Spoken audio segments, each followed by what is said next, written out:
మన జిల్లా తెలుగు యువత అధ్యక్షుడైనటువంటి బాబ్జాన్ గారు, ఆయన కదిరికి మాజీ మున్సిపల్ చైర్మన్ కూడా తెలుగుదేశం పార్టీని వీడి మన వైఎస్ఆర్సీపీ కుటుంబంలో ఒక సభ్యుడిగా చేరినందుకు మరియు ఆయన అనుచర గణం కూడా మన పార్టీలో చేరినందుకు వారికి మేము సాధారణంగా ఆహ్వానిస్తున్నాం.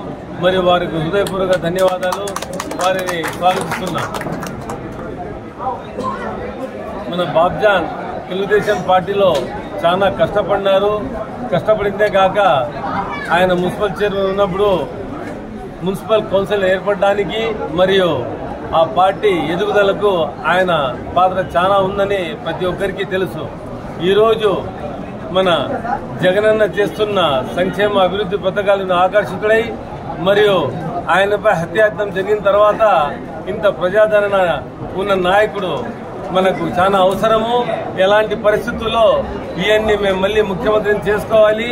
ఈ పార్టీలో ధోకా తప్పితే, ఎందుకంటే మామను వెన్నుపోటు పొడిచిన ఘనత ఒక చంద్రబాబు తప్పితే ఈ దేశంలో కాదు కదా, ఈ ప్రపంచంలో ఎక్కడా లేదు.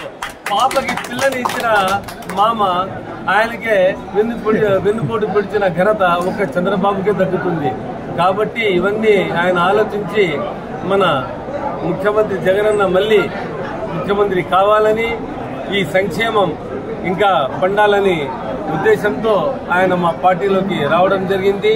ఆయన సేవలు మాకు చాలా అవసరం.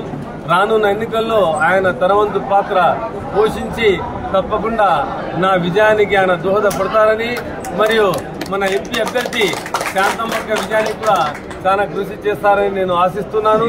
ఆయన అనుచరగణానికి కూడా వాళ్ళు చాలా మంది, దాదాపు 40-50 మంది వచ్చినారు. ఇంకా రేపు బహుశా 100 మంది చేరికలు ఉన్నాయని ఇప్పుడే బాబ్జాన్ గారు చెప్పినారు.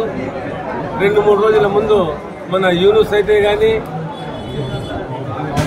బాబు అయితే గాని వీళ్ళంతా బాబ్జాన్తో తెలుగు యువత సభ్యులే. వీళ్ళంతా ఆలోచించి మన పార్టీలోకి రావడం జరిగింది.